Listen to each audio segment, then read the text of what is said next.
दोस्तों, क्या आप जानना चाहते हैं नॉन स्टिक बर्तन के बारे में। नॉन स्टिक बर्तन इस वक्त हर घर की ज़रूरत बन चुका है और बहुत ज़्यादा घरों में नॉन स्टिक बर्तन इस्तेमाल किया जाता है। इसमें खाना बनाना जितना ही आसान है इतना ही हमारे लिए नुकसानदेह है। क्या आप जानते हैं नॉन स्टिक बर्तन इस्तेमाल करने के हमारे जिस्म पर कौन से नुकसान हैं?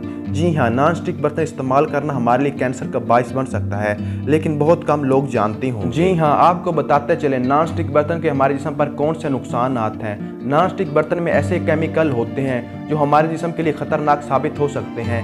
हमारे जिस्म में मुख्तलिफ बीमारियां जन्म लेती हैं, लेकिन एक बीमारी ऐसी है जो हमारे लिए खतरनाक हो सकती है और हमारे लिए मौत का सबब बन सकती है। किचन में खाना बनाने के लिए सबसे ज़्यादा नॉन स्टिक फ्राई पैन का इस्तेमाल किया जाता है, जो हमारे लिए जिगर के कैंसर का बायस बन सकता है। जी हाँ, कैसे? आपकी इतलात के लिए आपको बताते चले, फ्राई पैन पे ऐसे केमिकल्स होते हैं जो आहिस्ता आहिस्ता हमारे खाने में मिलते रहते हैं और हमारे लिए जिगर के कैंसर का बायस बन सकते हैं। इसके अलावा मुख्तलिफ बीमारियां जन्म लेती हैं जो हमारे लिए खतरनाक साबित हो सकती हैं। नॉन स्टिक बर्तन में मौजूद केमिकल जिगर में दाखिल होते हैं जो मेटाप्लिज्म को तब्दील करते हैं और जिगर के कैंसर का बायस बन सकते हैं। इसके अलावा मुख्तलिफ बीमारियां जन्म लेती हैं। जो लोग इस बीमारी में मुब्तला होते हैं इनमें जिगर के कैंसर का खतरा बढ़ जाता है। उम्मीद है आप जान चुके होंगे नॉन स्टिक बर्तन इस्तेमाल करना हमारे लिए कितना खतरनाक है और हमारे जिस्म के लिए कितना नुकसानदेह है। उम्मीद है वीडियो आपको अच्छी लगी होगी। वीडियो अच्छी लगे तो वीडियो को लाइक कीजिए, चैनल पर न्यू है तो चैनल को सब्सक्राइब कीजिए, बेल आइकन को प्रेस करें ताकि इस तरह के मजीद आने वाली वीडियो आपको मिल सकें।